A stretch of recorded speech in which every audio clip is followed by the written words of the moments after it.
여러분 안녕하십니까? 땅의 역사 박종인입니다. 흔히 이야기합니다. 기억이 추억이 되고 추억이 역사가 된다고요. 개개인 하나하나가 모여서 추억을 만들고 그 추억이 거시적으로 보면은 역사의 한 부분이 됩니다.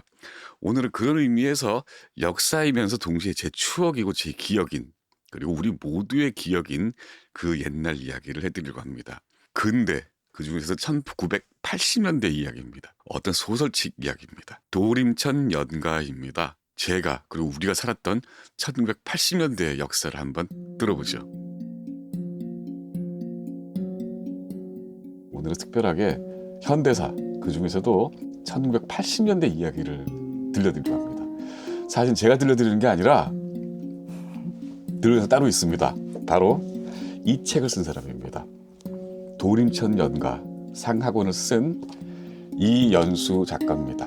안녕하세요. 안녕하세요. 아유, 제가 재밌게 읽었습니다. 감사합니다. 네, 정말 재밌게 읽었어요. 이 책은 1980년대에 서울대를 다녔던 어떤 사람들이 주인공입니다. 거의 100% 서울대 사람들이고, 이 두 책에 나와 있는 표지 사진은 서울대 관악 캠퍼스에 있는 자하연이라는 연못 풍경입니다. 오작교라는 거잖아요. 예, 근데 그걸 상상해서 그렸습니다. 지금 없어져서 아주 오래된 사진밖에 없어요. 어도비 AI가 그려줬습니다. 그렇군요. 예. 아, 더 신기한데요. 성장하기 전에 장년이 돼버린 586들의 성장소설이라고 합니다. 맞습니까? 네, 그렇습니다. 예. 자기가 세상의 중심인 줄 알고 살아왔던 한 소년이 서울대에 와서 예. 자기가 세상의 중심에 있지 않다는 걸 깨닫습니다. 그런데 그게 고통스럽거든요, 사실은. 예. 그러다 보니까 이 과정에서 해야 할 말, 해야 할 일, 이런 걸 전부 미룹니다. 예. 그 미루고 대신에 다른 일에 자꾸 끌리는 거죠. 음. 가령 학생운동이랄지. 네. 그렇다고 이 주인공이 정말 학생운동에 몸을 담고 깊이 관여했냐면 그것도 아닙니다. 예. 그래서 깊이 관여하지 않았기 때문에 뭔가 채무를 진 듯한, 뭔가 내가 그때 뭐뭐를 했어야 했는데 혹은 이렇게 했어야 됐는데 하면서 많은 사람들이 그렇듯이 평생을 이렇게 빚진 마음으로 살아가는 거죠. 예. 그런 얘기를 그런 거예요. 네. 성장소설 그러면은 보통 이제 성장 그러면 단어가 보통 어릴 때부터 시작을 해서 뭐 어른이 될 때까지인데, 장년이 돼버린 사람들의 성장소설이잖아요. 예, 그렇습니다. 아직 덜 컸거든요. 이 작가님도 성장 중인가요, 지금요? 네. 그러니까 지금 그 이연수 작가도 바로 서울대 85학번이에요. 85학번이 자전적인 내용으로 이 책을 썼는데, 사실 이 주인공은 또 남자입니다. 여자가 아니고 남자예요. 작년이 돼버린 586 성장소설 말에 굉장히 공감을 했고, 어제 그렇게 재미나게 읽었어요. 너무 감사합니다. 네, 그래서 지금 표시가 이렇게 많이 돼 있습니다. 한번 꼭 따서 보십시오.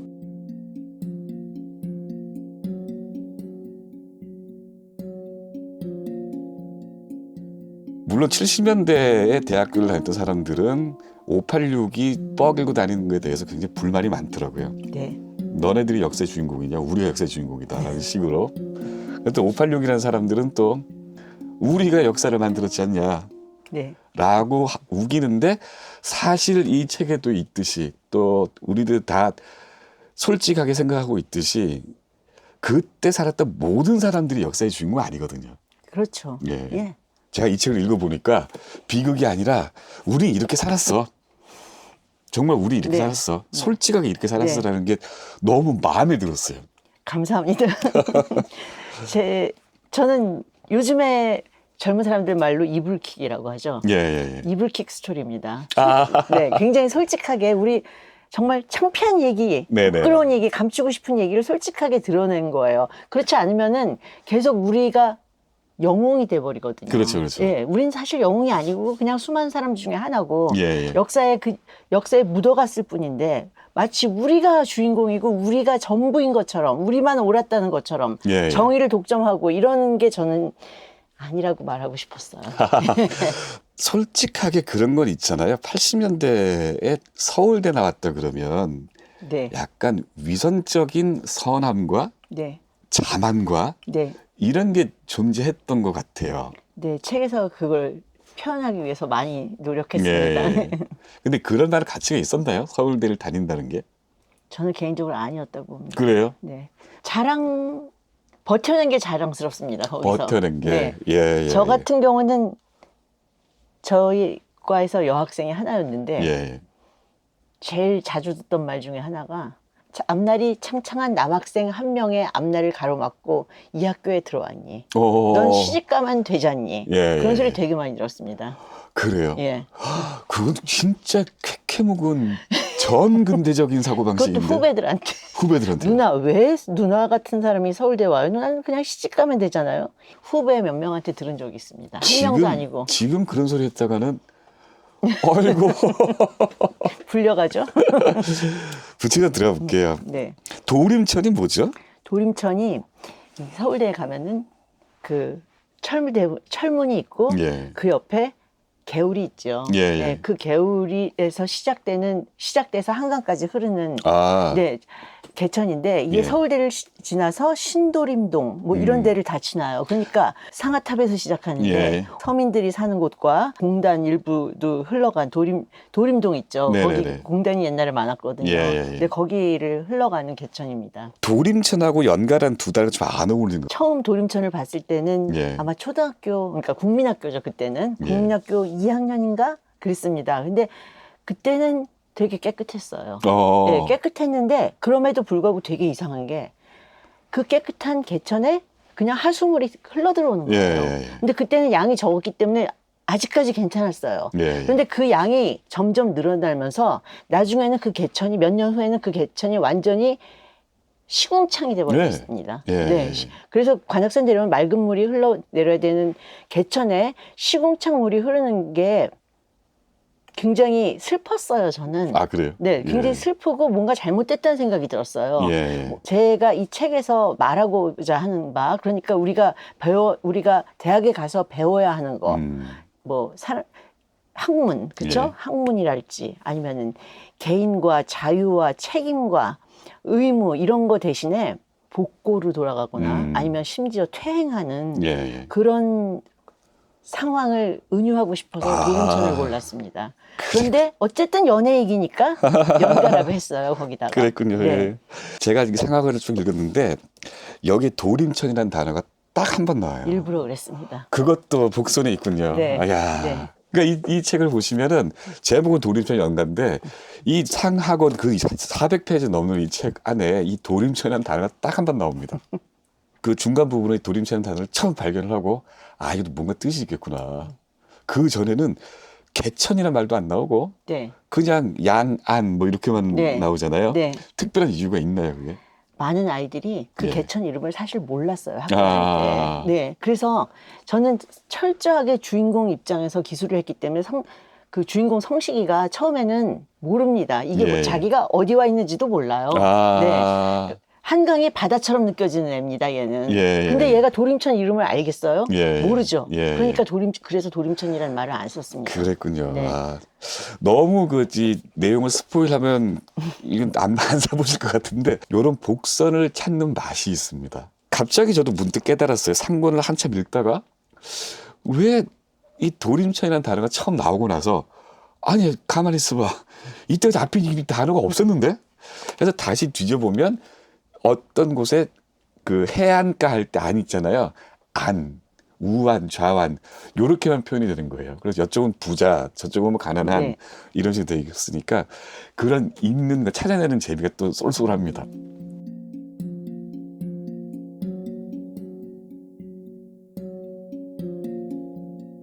진행하는 방식이 굉장히 느려요. 네, 네, 네. 느리면서 자꾸 사람 빠져들게 만들고 네. 그런 막 스펙타클 이런 게 아니잖아요. 네. 자분자분 우리 이랬어 너 이랬지 너 이랬지 막 이런 느낌이 막 들어서 참 재미있게 읽었습니다. 감사합니다. 이 책이 딱 100장입니다. 100장 맞죠? 네. 짤막짤막한 챕터가 있는데 네. 이 챕터 제목들이 재밌어요. 감사합니다. 6이 한강이고 한강입니다. 네. 7이 너희가 음악을 아느냐 23은 지금 때가 어느 때인데 난곡의 성 프란체스코 뭔가 제목에서 다음 얘기를 하는 게 도대체 뭐지? 툭 던져놓는 게 있어요. 뒤를 읽어야지 제목이 이 뜻이구나라고 알 수 있게 굉장히 머리가 좋은 작가인 것 같아요. 흔하게 나오는 우리 이렇게 살았어 으쌰으쌰 하고 메시지를 던지는 게 아니라 말 그대로 우린 이렇게 살았어. 근데 살다 보니까 어찌 보면 되게 바보 같았기도 했고 와, 우린 더 커야 돼. 너도 그렇지 않니? 하고 그 얘기해 주는 네. 느낌이 들었었어요. 네. 아, 정말 나도 이렇게 살았는데? 나도 이렇게 살았는데? 라는 느낌이 들었고요. 그래서 다른 분들이 읽어도 참 좋은 재미난 책이지만 특히 지금 50대들, 80년대에 20대를 보냈던 사람들이라면 이 책을 굉장히 재미나게 읽을 것 같다는 느낌이 들었습니다. 그리고 어찌 보면 약간 서글퍼집니다. 네. 왜냐하면 이렇게 바보처럼 살았구나 라는 생각이 다시 하고 싶죠, 처음부터. 제목이 이렇습니다. 선비와 백정이라는 게 있고 네. 또 라마단, 또 어린 나르시시스트, 거세당한 수컷 같은 이야기도 나오고 막 이렇습니다. 그러니까 너무나도 잘난 척하고 살았는데 특히 여기 주인공들이 서울의 사람들이니까 네. 정말 잘난 척하죠. 잘나고 왔는데 들어와 보니까 잘난 게 아니었다는 거죠. 네. 잘난 게 아니었는데도 끝까지 잘난 줄 알고. 네.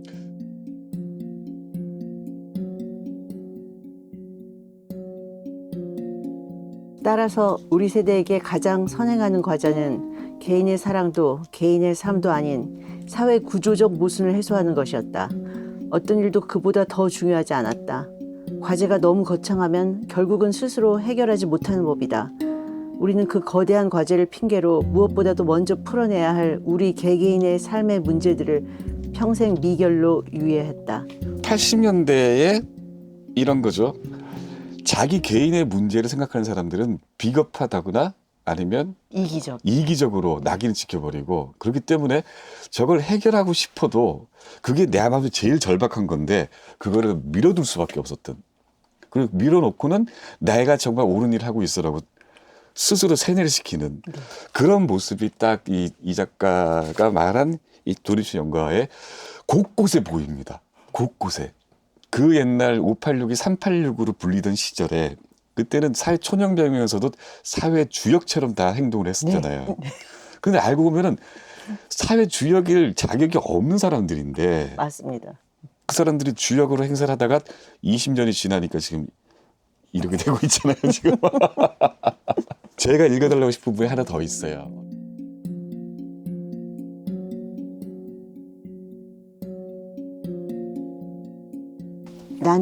우리는 세상이 우리가 믿는 대로 돌아가는 줄 알았다. 서울대학교는 아기들의 나라 같았다. 그 나라에서는 누가 이름을 붙이면 그게 이름이 됐다. 다른 세상에서 무엇라 부르는지는 알려고 들지 않았다. 마치 아기가 태어나면 온 식구들이 맘마, 지지 같은 유아어를 따라하는 것 같았다. 우리 머릿속에 가장 먼저 들어온 생각이 진실이었고 가장 먼저 사랑했던 여자가 진정한 사랑이었다. 그러니까 이 책 곳곳에 또 표현을 하셨잖아요. 그러니까 네. 어떤 선구자가 한마디 하면은 그게 공의가 되고 네, 그렇기 때문에 우리는 거기에 이의를 붙이지 않고 네. 그걸 진리로 알고 네. 무드로 쫓아갔다. 네, 구체적으로 그 논리나 아니면 팩트를 챙길 생각하지 않고 구호가 진리였다. 네, 예. 네, 그때 시대가 요구했던 게 이거야라고 던져지는 순간 거기에 다른 이의를 붙이지 못하고 네. 그대로 살았던 이야기. 예. 그거죠.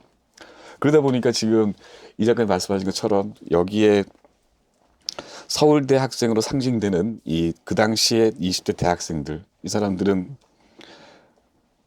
어린 애기였던 거죠. 그렇죠. 네, 자기들이 다 큰 줄 알았지만, 네. 네. 근데 문제는 네. 그때 이후로 별로 성장을 안 한 것처럼 보인다는 거예요. 특히 정치인들. 그러니까 네. 요즘 보면은 분란 일으킨 사람들은 여야를 막느라고 다 586들이잖아요. 그렇습니다. 그러니까 이게 못 배운 거예요, 이 사람들이. 네. 예. 성장할 시간이 네네. 있었는데 안 네네. 했어요. 그러니까 네. 자기 삶에 대한 문제를 해결할 방법을 다 유보를 해버리고 네. 그냥 어떤 그 당시에 선구자가 꺼내놨던 그리고 자기 본인 또한 자기가 선구자가 돼서 막 던져버리는 네. 거기에 대해서 깊은 고민 없이 그만 쫓아가 버리고 네. 그러다 보니까 구체적인 삶의 지표를 잃어버리게 된 거죠. 예. 저도 정신을 차리려고 하고 있는데 잘 안 되네요. 벌써 30년 전에 겪은 얘기들이잖아요. 네. 그죠? 네. 근데 어쩌면 이렇게 그 디테일들을 다 기억하고 계십니까? 제가 쓸데없는 걸 잘 기억해요. 먹고 사는데 도움 안 되는 걸 굉장히 잘 기억합니다. 이게 저기 보면은 뭐 그러니까 서울대 사회대하고 그 사범대 이쪽 위쪽에 가면은 조그만 식당이 있는데 네. 그걸 깡통 식당이라고 불렀다. 네, 네. 그리고 거기에 짜장면이 굉장히 질겼다. 네, 그 네. 어떤 교수가 만드는 네. 거라고 소문이 났죠. 소문이 났다. 네. 저는 기억이 깡통 식당이 있었다는 거는 제가 기억을 해요. 네. 그러니까 그거를 저희는 사깡이라고 불렀거든요. 네. 공깡도 있습니다. 아 그래요? 네. 아 공감 기억이 안 났다. 근데 거기까지만 기억이 나고 짜장면이 무지 질겼다는 거는 전 완전히 잊어먹고 있었어요. 그거 정말 즐겼어요. 아마 그때 그거 좋아했던 사람들 임플란트 많이들 하셨을 거예요. 여기 주인공이 이성식이라는 네. 서울대 불어불문학과 82학번 학생입니다. 그리고 이 소설이 끝날 때까지 이 사람의 사회 나가서 직업은 어떤 신문사의 기자예요. 이 사람이 이 책에 따르면 신문 기자로 일하면서도 아직까지 성숙하지 못한 사람. 그렇죠. 예. 네. 으로 있고 왜 성숙하지 못해야 되는 이유가 다 나와 있습니다. 네. 당연히 고등학교 1등 했을 거고 네. 그리고 서울대라는 데 들어갔고 신문사 기자 당시 그 80년대 학번이니까 늦어도 90년대 신문사에 들어갔겠죠. 네. 그런 사람인데 그럼에도 불구하고 이 사람이 가지고 있는 심리나 자기 집이나 직업 만족도나 이런 데 보면서 굉장히 열등생인 거죠. 네. 그렇습니다. 두 분에 좀 설명을 해 주시죠. 어떻게 이 사람이 모든 걸 해결하지 못하고 겉은 뻔듯한데. 네. 겉은 번듯한데 네. 가장 큰 이유는 그거 같아요. 부모 세대들부터 자식들이 성인으로 행동하고 성인으로서 성장할 자리를 내주질 않습니다. 예, 예. 예를 들어서 결혼도 꼭 해야 되고 내가 예, 예. 선택하는 게 아니라 결혼도 부모를 위해서 하고 공부도 부모를 위해서 하고 예, 예. 입사 준비도 부모를 위해서 합니다. 예, 그러니까 예. 결국은 영원히 어린아이인 거예요. 어린아이들이 엄마한테 칭찬받고 싶어서 공부하는 것처럼. 예, 예. 저는 그게 한국 사회 전반적으로 아주 오래전부터 이어져 왔다고 생각해요. 기자님 전문 분야인 조선시대부터 이미 계속해서 이어져 오고 있었고 그래서 성식이는 오히려 모범생이기 때문에 더 성장을 못한 게 아닌가 싶습니다. 예, 예, 네. 예, 예. 아. 왜냐하면 모범생이라는 건 결국 부모나 아니면 교사들한테 잘 보이는 게 모범생이잖아요. 그렇죠. 예, 네. 예. 그래서 성장할 기회를 얻지 못하는 데다가 더 이상 말하면 스포일러네요. 한때 한 20년 동안 그 대한민국을 자기들이 이끌고 있다고 주장해 온 현재 586들이 얼마만큼 속이 비어 있나? 그리고 또 사는 방법을 모르고 네. 구호로만 살아왔나? 구호로만 세상을 이끌어 왔나에 대한 그 원인 분석 서이기도 합니다, 이게. 물론 저도 그 586 중에 한 사람이고 이 작가님도 그 중에 한 사람이에요. 사실 저희도 이런 얘기할 자격도 없긴 합니다. 맞습니다. 그리고 소위 586들이 어떻게 살아왔고 그래서 지금 현재 어떻게 존재하고 있냐에 대한 분석서나 학술서는 절대 아니에요. 그렇기 때문에 일단 재미가 있습니다. 그리고 일기장 같은 느낌이 듭니다. 네. 그래서 훔쳐보는 재미가 있죠. 근데 내 옆에 있던 애들은 저렇게 살았었구나. 노동운동을 하고 그리고 위장 취업을 하고 네. 야학을 하고 했던 내 또래 친구들 그 사람들이 사실은 이런 현실적인 고민이 있었음에도 불구하고 그 고민을 눌러버리고 네. 이 구호 앞에서 계속 살았던 그런 모습들이 굉장히 구체적으로 잘 그는 내 질문에 답하지 않았다. 그는 그저 새로운 질문으로 내 말문을 막았을 뿐이다.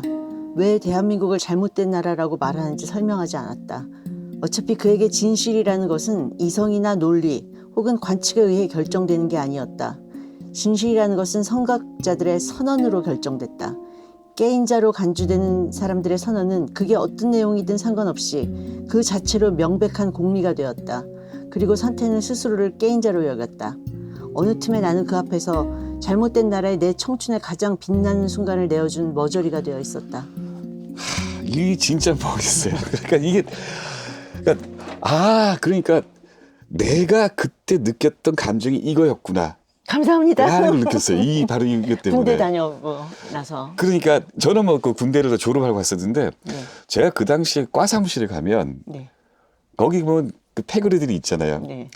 그 패거리들 얘기를 하다 보면 굉장히 답답한 거예요. 네. 왜 답답하지? 왜 답답하지? 그러면 그 사람들은 진리를 독점하고 있는 거예요. 네.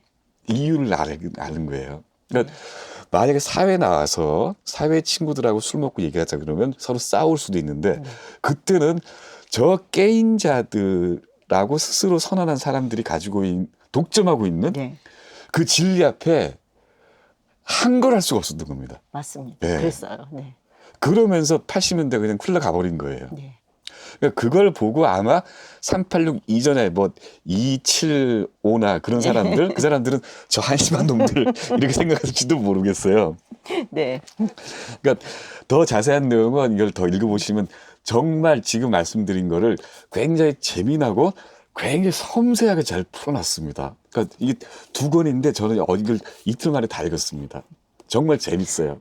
천천히 읽으셔야 이게 본전이 빠지는데. 또 읽어야죠. 감사합니다. 그러니까 이거 꼭 제가 현대사에 대해서 막연한 어떤 느낌을 받고 싶은 분들이라면 이 도림천 연가 이걸 꼭 읽어보셨으면 좋겠습니다. 그리고 저는 이제 현대사에는 아직 공부를 한 바가 적기 때문에 잘 모르고 또 소설가가 아니라서 묘사하는 표현이 굉장히 적습니다. 저는 직설에다가 그 옛날 죽고 없는 사람들 얘기를 애는 좀 그 자신이 있는데 이렇게 현대 우리들 아직까지도 피부로 느끼고 있는 이 현대를 이끌고 있는 사람들이 어떻게 성장을 하지 못해서 정신적으로 현대가 지금 아직도 이렇게 고민을 할 수밖에 없는가에 대한 그 구체적인 이유가 이 책에 들어 있습니다. 그리고 무엇보다 제목이 연가잖아요. 네. 연애 소설이에요. 네, 연애 소설입니다. 분명히. 이 연애 소설 보면 이 연애의 그 흐름에도 반전이 있어서 야 이거 재밌다. 그래서 아마 영화라면 아주 그럴듯한 영화 나올 것 같아요. 진짜요? 오늘 즐거웠습니다. 재밌었습니다. 네. 하여튼 더 재미난 하여튼 이런 섬세한 표현력은 지금 뭐 다른 사람들, 다른 소설가 이 586에 관한 책들이 계속 나오고 있잖아요. 네. 그것들 중에서는 이 섬세함에 대해서는 그리고 이 진영 논리 없이 이렇게 솔직하게 털어놓는 소설은 이게 제일 아닌가 그런 생각이 듭니다. 감사합니다. 더 이상의 줄거리는 스포일하지 않겠습니다. 이 이연수 장편소설 도림천 연가 상하권 네. 80년대 보편적인 그 당시 20대들이 네. 살아온 모습이 아주 적나라하게 묘사가 되어 있습니다. 네, 오늘 감사합니다. 네, 오늘 감사합니다. 고맙습니다. 네. 예.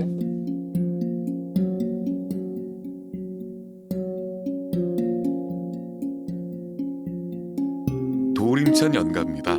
그 옛날 기억이 가물가물하시는 분 혹은 지금 저보다 젊은 세대라면 1980년대 지금과 아주 깊은 관계가 있는 1980년대를 그 당시 대학생들은 어떻게 살았는가를 궁금해하시는 분들에서는 이 책을 한번 읽어보도록 하십시오. 저는 땅의 역사 박종현입니다.